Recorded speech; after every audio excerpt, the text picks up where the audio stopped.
এই বছর ৩৩তম বর্ষে পা দিল মানিকপুর সার্বজনীন দুর্গোৎসব কমিটির শারদ উৎসব।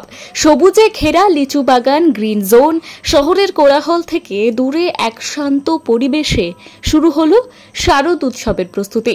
খুঁটি পুজোর মধ্য দিয়ে এই পুজোর শুভ সূচনা করল উদ্যোক্তারা। এই খুঁটি পুজোর উপস্থিত ছিল বিশিষ্ট অভিনেতা অর্ক পাল এবং অভিনেত্রী দেবশ্রী ভট্টাচার্য। ছিলেন রাজপুর সোনারপুর পুরসভার ২৪ নম্বর ওয়ার্ডের কাউন্সিলর রাজীব পুরোহিত এবং ২৩ নম্বর ওয়ার্ডের প্রাক্তন পৌরপিতা সৌমেন মোহন ঘোষাল। উপস্থিত ছিল নরেন্দ্রপুর রামকৃষ্ণ মিশনের সন্ন্যাসী বলরাম মহারাজও। এলাকার বাসিন্দাদের উপস্থিতিতে জমজমাট হয়ে ওঠে এই সূচনা অনুষ্ঠান।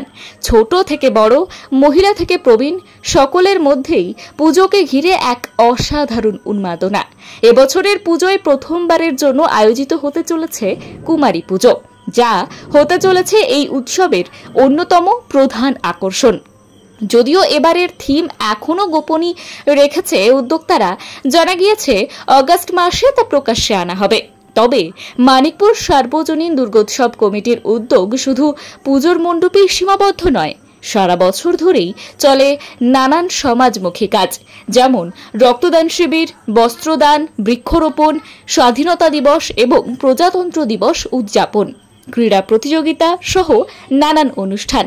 শহরের ধারে এক সবুজ আশ্রয়ে এই দুর্গাপুজো হয়ে উঠেছে শুধুমাত্র ভক্তির আবহ নয়, বরং এক সামাজিক বন্ধনের নিদর্শন। Bureau report, timeless depiction news.